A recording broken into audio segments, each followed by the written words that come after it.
Quel est le probable plan de la majorité présidentielle, ce qu'on appelle aujourd'hui l'union sacrée? Qu'est-ce qu'ils ont comme plan? Je ne suis pas de l'union sacrée, mais je vais vous faire une analyse, à vous de juger. Et moi, je vous présente le plan tel que ça va se passer. Le premier scénario, on va organiser le référendum. Ça va se faire. Le deuxième scénario, on va changer la constitution. Félix va promulguer la constitution avant la fin 2028. Et alors, qu'est-ce que Félix va faire? Il va autoriser à tout le monde. Donc, il va faire une sorte de demander aux gens de l'union sacrée. Il va poser la question à tout un chacun. Il va dire, bon, voici, de peur que vous ne puissiez pas dire que moi, c'est grâce à vous que je suis devenu président, c'est grâce à vous que je fais ceci. Celui qui ne veut pas marcher avec moi, qu'il me le dise.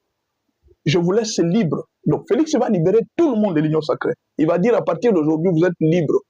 De combat que nous avons mené, voici que nous avons une nouvelle constitution. Chacun de vous est libre.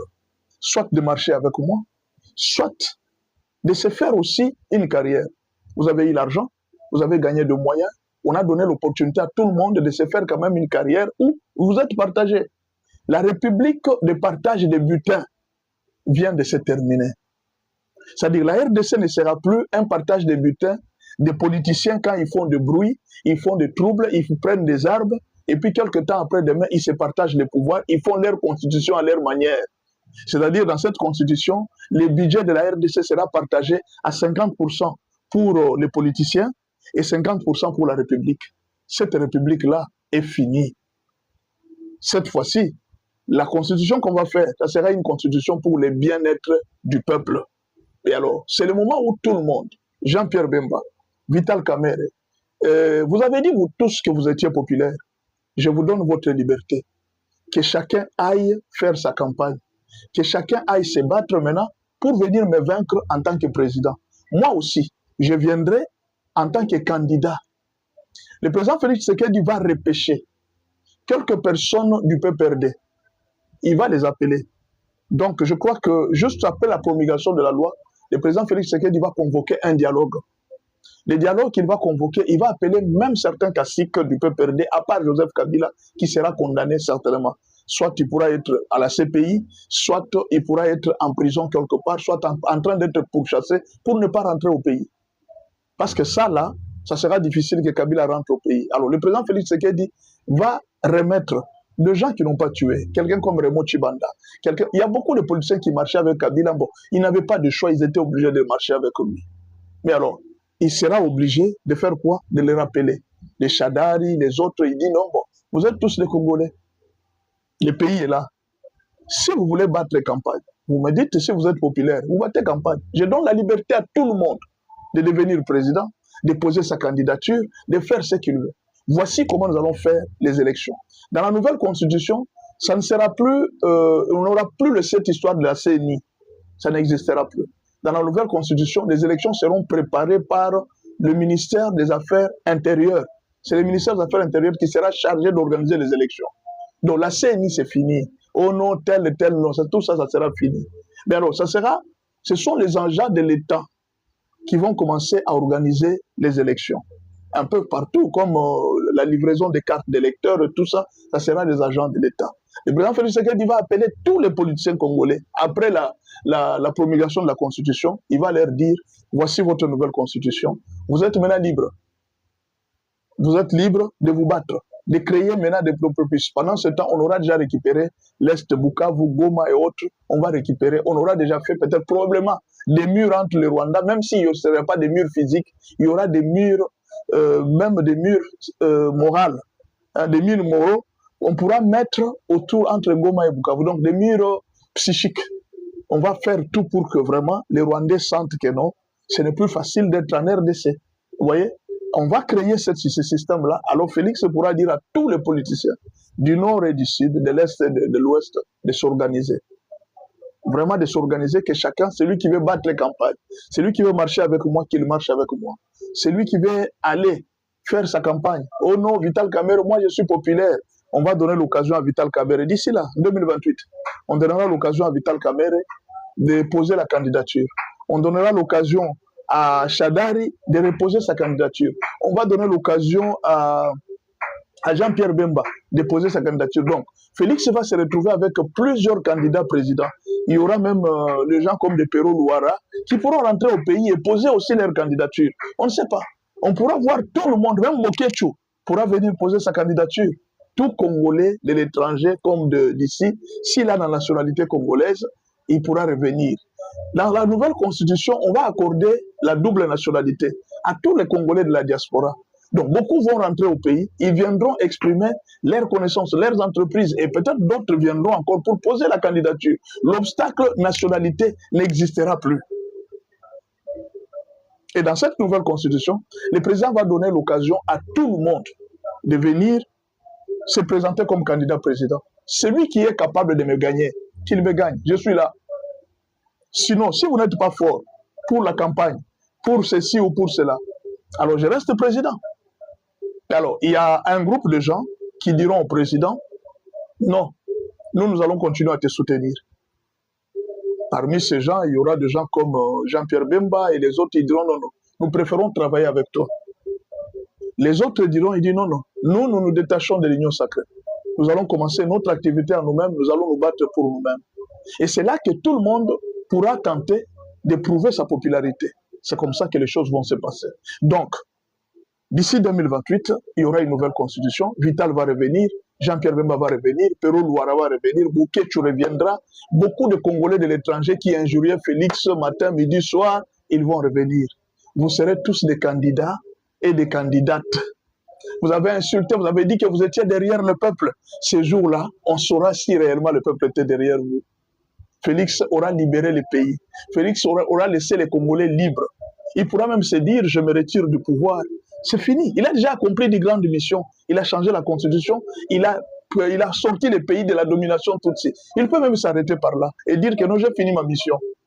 Vous voyez, il y a beaucoup de gens qui pensent que non, bon, le président Félix a la boulimie du pouvoir. Non, il l'avait dit. Pourquoi les gens s'éternisent au pouvoir? Pourquoi les gens s'éternisent au pouvoir? Il a posé cette question. Je ne vois pas qu'est-ce qu'il y a de bon pouvoir. C'est la souffrance, le stress à tout moment. Il préférera peut-être se reposer. Mais le peuple va lui dire non, pas question. Tu ne quitteras pas le pouvoir maintenant.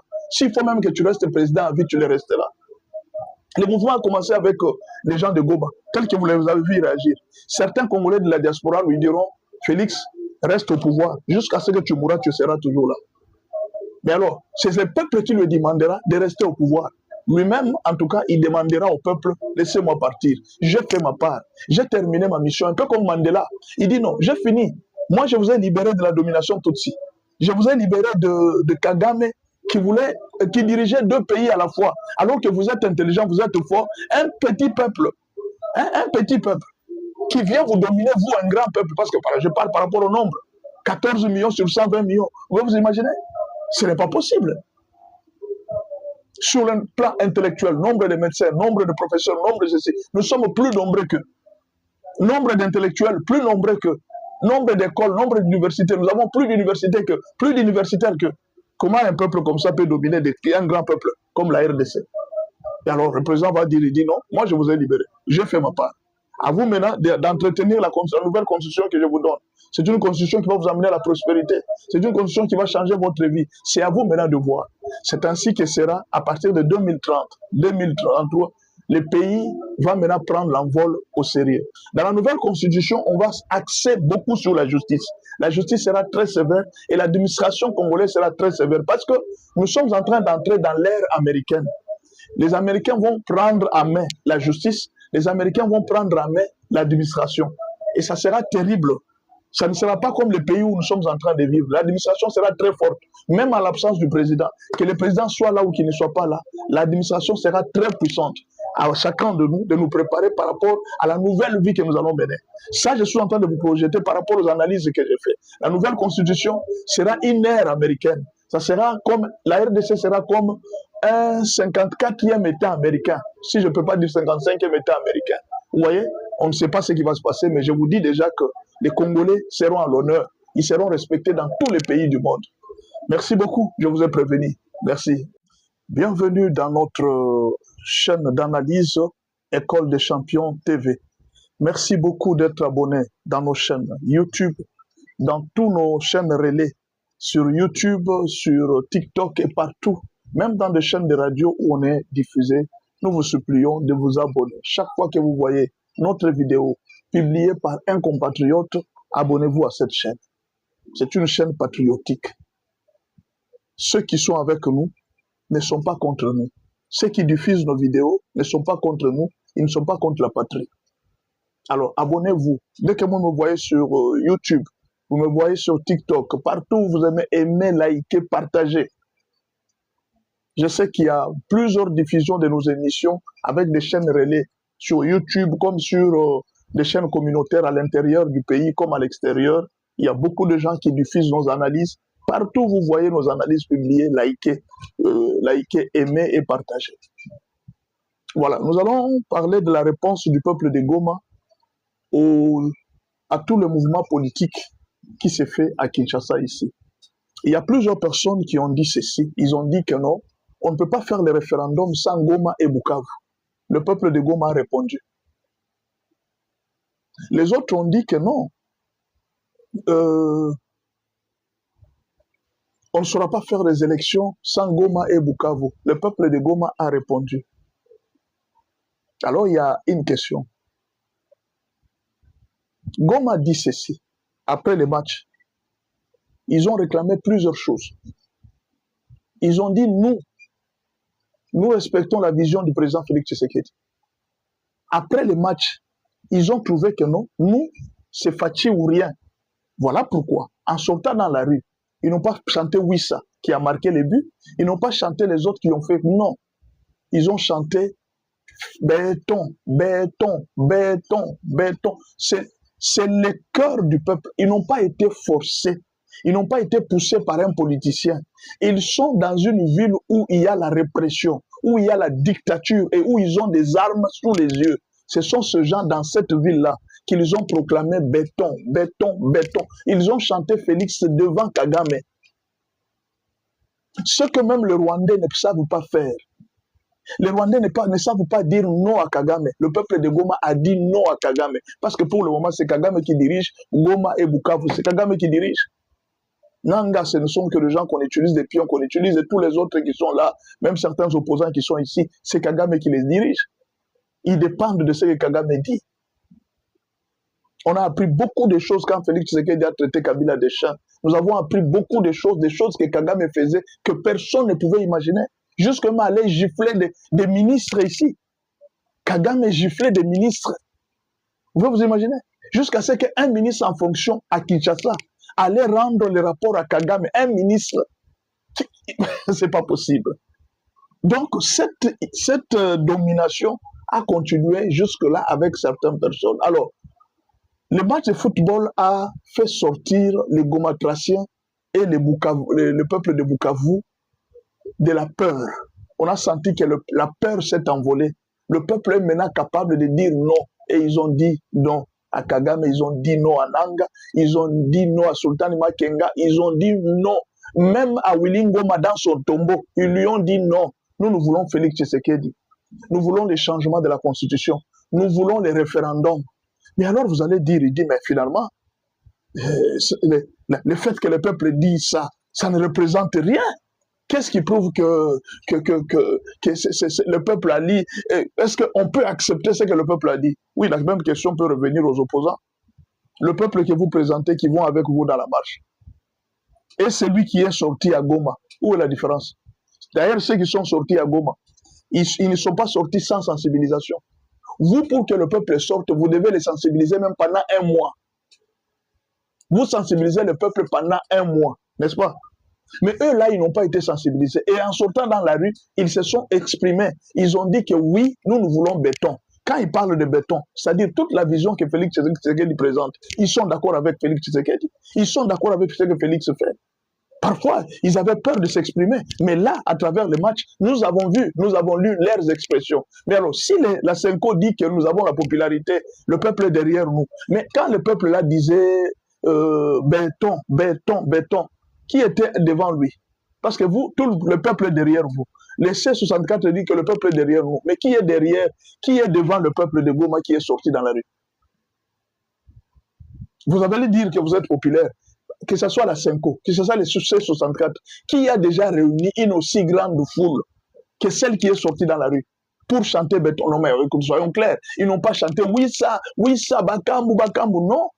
Ils ont chanté béton, béton, béton, béton. C'est-à-dire, ils ont chanté à la gloire du président Félix Tshisekedi, alors que c'était juste un match de football. Ils ont profité du match de football pour exprimer ce qui était dans leur cœur. Et alors, nous pouvons considérer cela comme l'acceptation du référendum du peuple. C'est-à-dire, le peuple ont dit non à la balkanisation. Ils ont dit non à toute autre chose. Ils ont répondu à Mundeke. Toi qui voulais que nous allons faire la République des Swahiliphones. Ce sont les Swahiliphones qui ont dit ça. Béton, béton. Ce sont les Swahiliphones. Ceux-là avec qui vous avez voulu faire la République, ce sont eux qui vous ont répondu. Pour nous, là, c'est Félix Tshisekedi. Félix ou rien. Mais alors, dites-moi, quand vous êtes en train de dire que non, nous sommes le peuple, nous sommes derrière le peuple. Non, le peuple est derrière nous. Le peuple est derrière nous. Mais là, le problème, c'est quoi? Qui a été capable de faire autant de foule? Depuis que l'opposition a déjà commencé, quel est cet opposant qui a fait autant de foule que ces gens qui criaient béton? Le même nombre que ces gens-là. Tout un peuple qui crie le président Félix Tshisekedi. Ah, vous allez me dire que non, pasteur, vous êtes fanatique. Donc, vous voulez me dire que le peuple de Goma aussi est fanatique, c'est ça? Quand ils étaient en train de crier béton, béton, eux aussi ils sont fanatiques. Ce sont eux qui souffrent. Ce sont eux qui voient la souffrance. Toi, tu ne vois pas. Toi, tu es chez toi, tu manges, tu es à l'aise, tu es tranquille, tu prends ton téléphone. Eux, ils ont même peur de filmer. Si on t'attrape en train de filmer ou qu'on voit des images dans ton téléphone, on t'arrête. Toi, tu es tranquille chez toi, tu manges bien. Mais eux, là, ils ont exprimé ce qui était caché dans leur cœur. Donc, d'une manière ou d'une autre, si les opposants disent que le peuple est derrière eux, les gens de Goma aussi peuvent dire que non, nous aussi, nous avons parlé. Donc, ils sont pour le référendum, ils sont pour le changement de la Constitution, ils sont pour tout ce que Félix fait. C'est-à-dire, quand ils criaient béton, béton, c'est-à-dire, nous sommes derrière la vision du chef de l'État. C'est ce que ça veut dire. Et c'est un message qu'ils ont donné et à Kagame, qui s'est trompé à avoir pensé qu'il a gagné, il a conquis les cœurs des Swahiliphones. Ils ont donné la réponse à Mundeke, celui d'ensemble que Moïse vient de nommer pour récompenser parce qu'il avait dit que nous allons faire la République des Swahiliphones. Ils ont donné la réponse à Nanga, qui disait que non, voilà, Félix, le peuple, nous allons combattre, nous allons faire partir Félix. Ils ont dit la réponse à Fayoulou et à toute sa clique. Il dit, quand vous êtes en train de parler, ne mettez pas notre nom. Nous, le peuple, nous sommes pour le changement de la Constitution, nous sommes pour le référendum. Et alors, si vous aussi, vous avez votre peuple, montrez-le. Si les catholiques ont leur peuple, vous ne pouvez pas aujourd'hui parler au nom du peuple, vous êtes dans votre bureau, non, le peuple est derrière nous. Le peuple est derrière nous, vous êtes dans votre bureau, alors vous dites le peuple est derrière nous. Le vrai peuple, c'est celui qui est sorti dans la rue. Le vrai peuple, c'est celui qui a crié béton à Goma et à Bukavu. C'est ça le vrai peuple. Ils ne criaient pas béton dans une zone où ils sont sous la dictature. Pas n'importe quelle dictature. La dictature avec les fusils sur les nez. C'est dans ces conditions-là qu'ils ont crié béton. Ils ont brisé leur peur. Mais alors, les gens qui sont ici à Kinshasa, vous essayez de les appeler, ils sont d'ailleurs tranquilles. Vous essayez de les mobiliser pendant un mois pour qu'ils viennent à une marche. Vous avez près de 600 personnes qui viennent dans cette marche. Et puis vous allez chanter partout du monde que non, voilà, le peuple est derrière nous. Un peu tôt. Respectons quand même le peuple. Hein? Nous devons respecter ce genre de Goma qui souffrent. Leurs vœux, ils ont exprimé leurs vœux. Nous sommes pour le référendum, nous sommes pour le changement de la Constitution. Nous ne sommes pas pour que Goma et Bukavu puissent partir du côté du Rwanda. Nous ne sommes pas pour la République des Swahiliphones. Nous ne sommes pas pour. Nous, c'est béton ou rien. Nous soutenons la vision du chef de l'État. C'était ça les messages que ces gens ont donnés au monde entier. Et d'ailleurs, tous ces gens qui avaient un calcul derrière le peuple de Goma, derrière la République des Swahiliphones, ils doivent réfléchir deux fois. Parce que les jeunes là, quand vous ne savez pas si vous avez vu les jeunes dans la rue, il suffit d'un peu, Goma peut brûler, demain ou après-demain, parce que ce peuple n'a plus peur. Ils ont pesé les M23. Ils ont pesé, tous ces gens, ils les ont pesés. Il suffit d'un rien, Goma va brûler. Dans 2 ou 3 jours, ou bien dans quelques jours, vous allez voir Goma brûler. La population va se soulever à un niveau où ils ont pesé les M23. Ces jours-là, ils ont pesé. Et attendons voir. Dans quelques jours, c'est une première pression. Dans quelques jours, vous allez voir un soulèvement populaire à Goma, à Bukavu. C'est là que Kagame va commettre encore la plus grande erreur. De vouloir tuer, de vouloir massacrer. Et ça sera sa fin. Ça sera sa fin. Vous voyez? Félicitations au peuple de Goma, félicitations au peuple de Bukavu. Vous avez bravé votre peur et nous sommes derrière vous en train de vous soutenir. Nous aussi, nous chanterons béton jusqu'à ce que l'ennemi, les Rwandais qui voulaient nous dominer, puissent quitter notre pays. Coup de chapeau à vous, courage à vous, mes frères. C'est comme ça. Boyende Zalaka. Vile ndio tunapenda. Mungu amebariki sana, nipatie nguvu. Asante sana.